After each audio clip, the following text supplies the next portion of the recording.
Hello and welcome to the Musical Instrument Investigator. Today on the website of Gardiner Houlgate Auctioneers, I'm going to have a look at one of the many guitar auctions that they have coming up.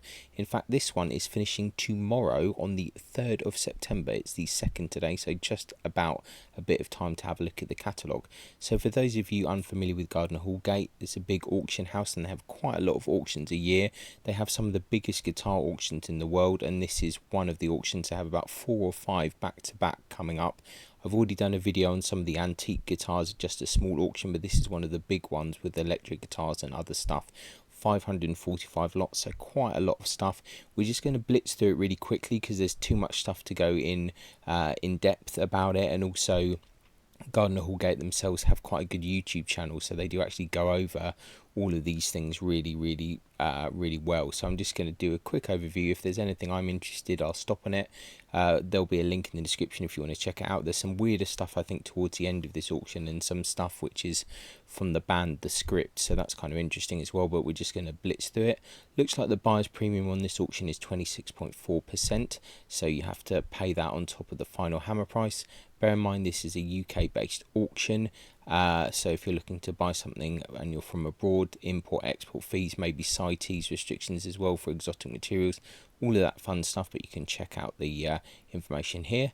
If you do enjoy the videos, please consider subscribing, like, comment, turn on notifications, etc., because it really does help. And yeah, as I said, link to the catalogue is in the description, and also check out the Gardiner Houlgate YouTube channel because it is pretty good and way more detailed than what I'm going to cover in this video.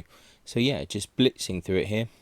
We've obviously got a load of Fender stuff here, some limited edition things, some interesting tellies and stuff like that, some more kind of curious ones about. We'll just stop to see if there's anything particularly rare or interesting. So far it's all pretty cool, but nothing super grabbing my attention. This is probably the first one which I think is looking interesting to me.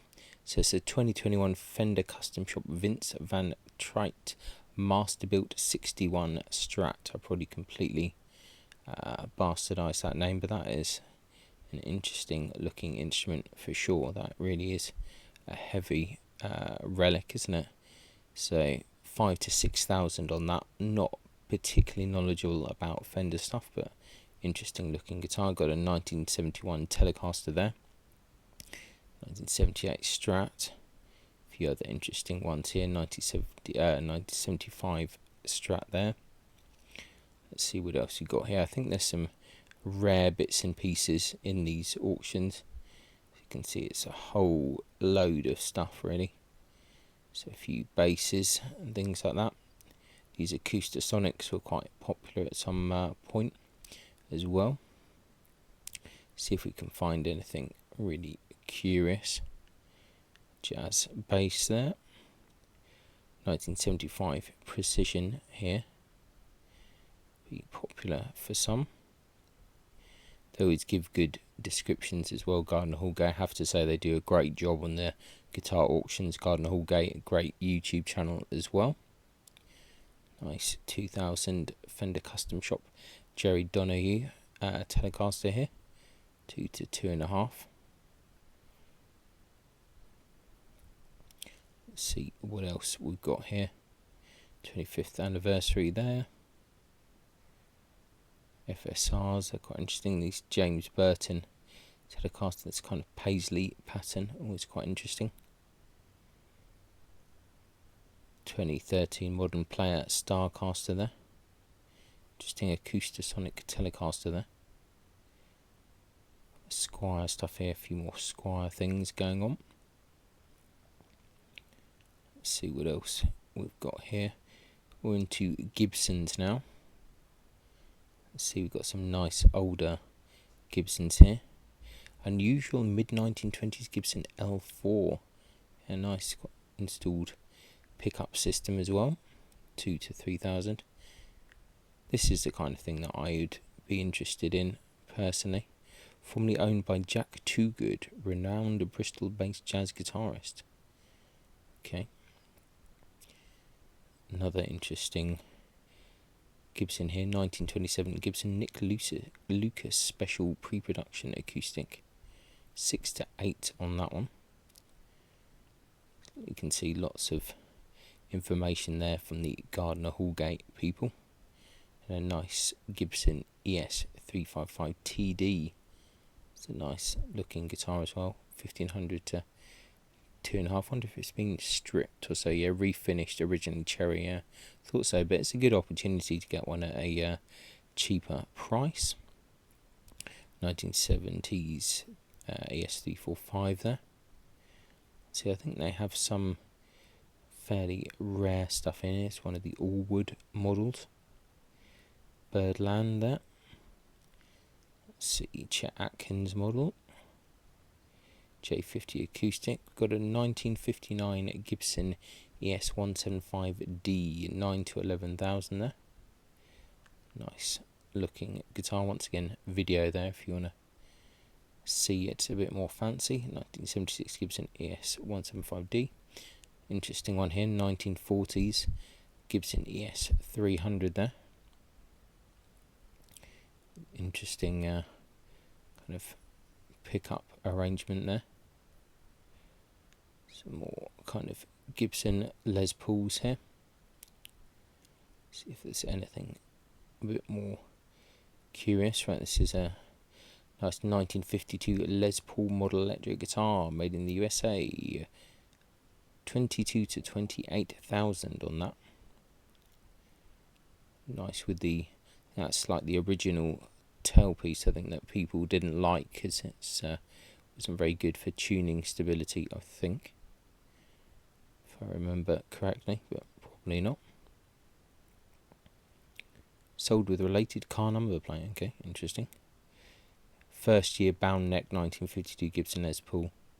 Yeah, original case with hang tags and Les Paul advert. Amazing. That's curious. Yeah, I'd like to play one of those at one time. Really, really interesting. I actually like that design, that tailpiece and bridge. I think it's pretty good. But yeah, from what I remember reading, it just wasn't a good design at all. A reverse flying V, interesting. Custom shop there. Blues Hawk. Let's see. On to the next page. Yeah, just a ridiculous amount of stuff really in these auctions, to be honest. Some nice other Gibson SGs. Master model Birdland. BB King Lucille there. See if there's anything else. I think in general these ones with the fancy photography are the more valuable ones. 1965 Gibson SG there. Nice. It's a nice looking one as well. So I think they call it like the Maestro vibrato or something. I can never remember any of this stuff, but it's interesting hardware. Mid 1930s Cromwell by Gibson. Epiphone master built there. Epiphone stuff here. A whole load of Epiphone stuff. We are just going to blitz through this really quickly, just seeing what's kind of offer and what the rough estimates are and what the current bids are. One of the Wiltshire reissues there. There's a few Martin guitars here. 1990s, 73, nothing super old so far. So some nice acoustics here as well. Eric Clapton model there. 1938 D28, that's a popular one, 8 to 12,000 on that. Formerly owned by Bob McNett, Hank Williams and the Drifting Cowboys.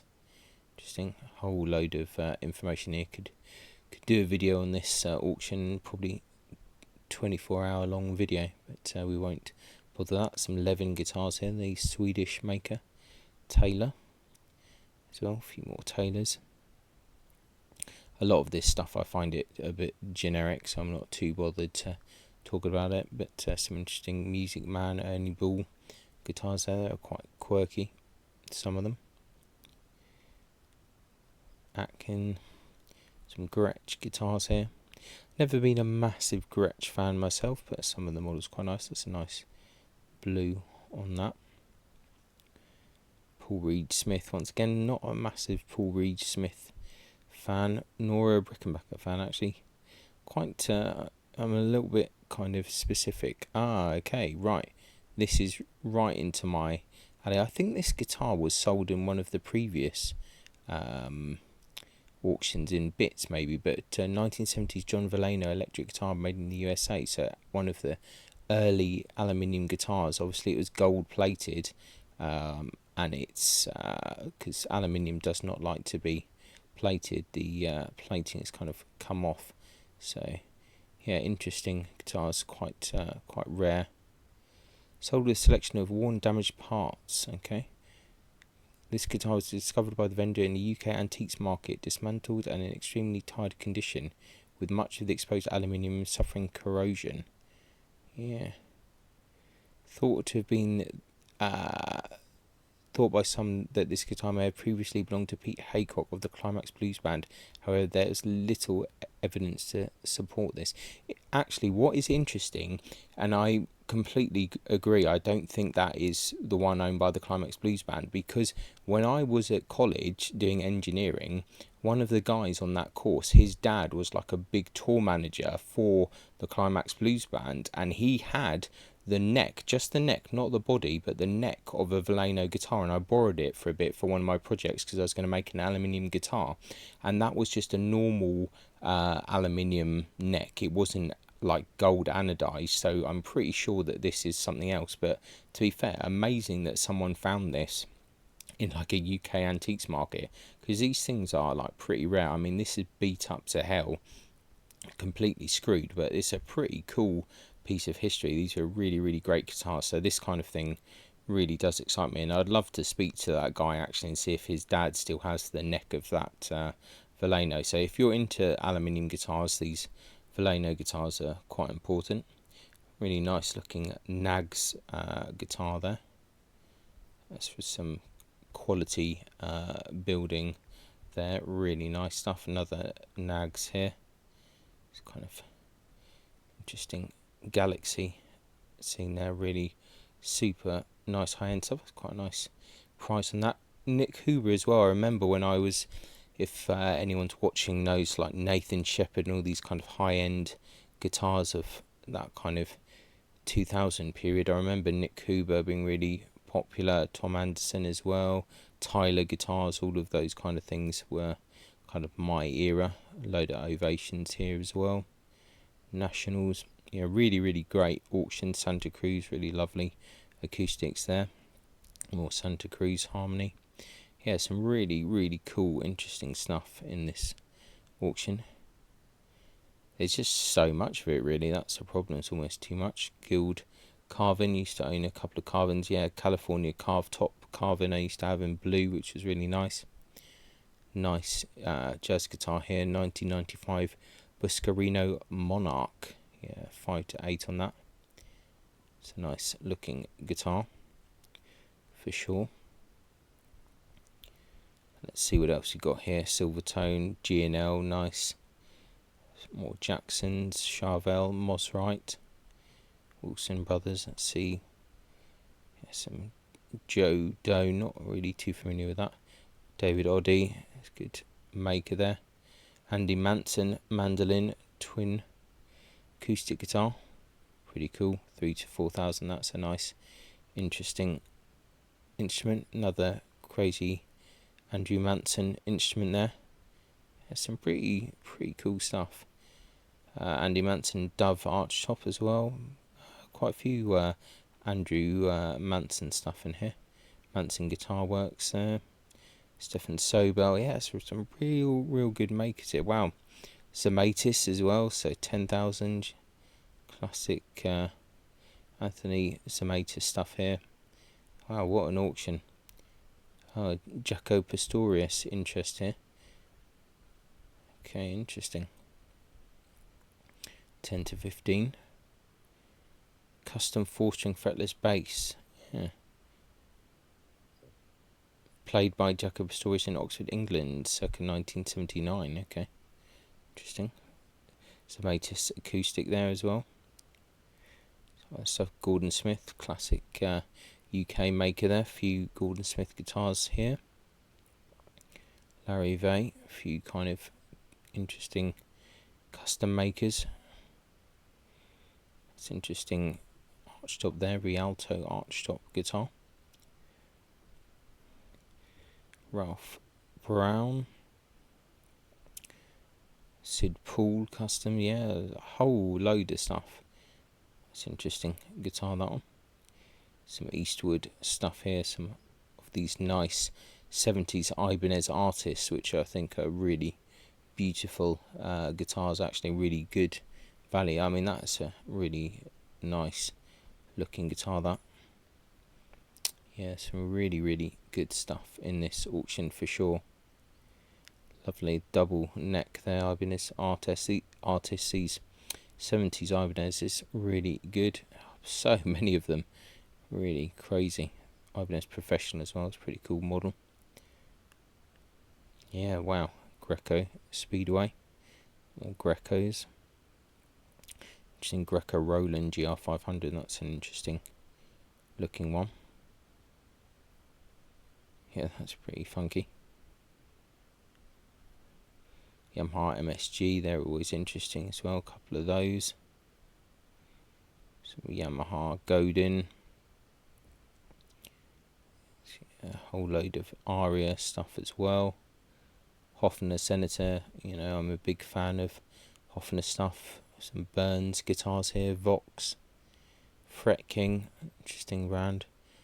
Brook guitars, Patrick Eggle, another classic UK maker. That's a beautiful colour on that Patrick Eggle.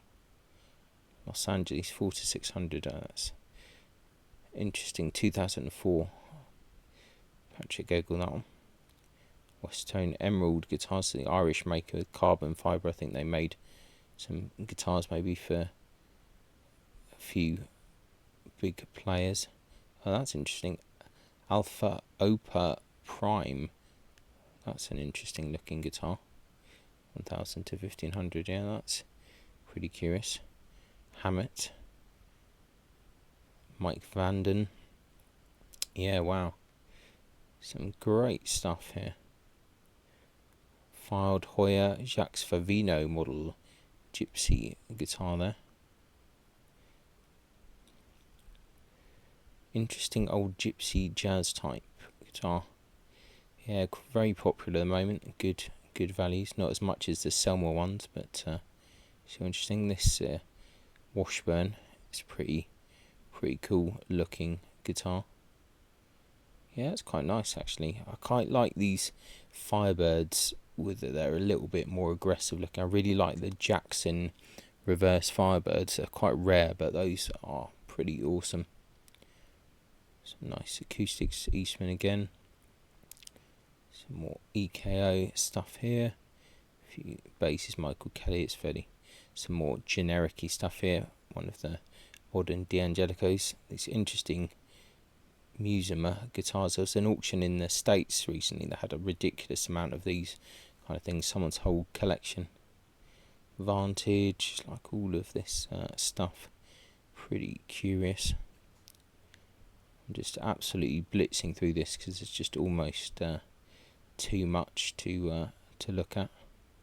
See what else we've got here. Now we're getting into the stuff that's owned by people. We've got Graham Oliver of Saxon, load of stuff here. Not going to get into this too much. Bernie Marsden, Gibson ES335 there from him. Fancy 2015 Paul Reed Smith private stock. Bernie Marsden one. Again, I just really find it difficult to get on board with Paul Reed Smith guitars personally, but my opinion, I really do not play guitar much at all these days.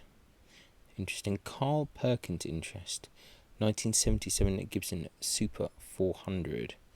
Nice looking guitar, that for sure. 5 to 8,000 on that. That was sold by Tennant's Auctions there. Interesting. Alec Johnson, Nightwing. Ray Majors, Manu Charlton, Nazareth, yeah. Saw some Nazareth stuff sold not that long ago.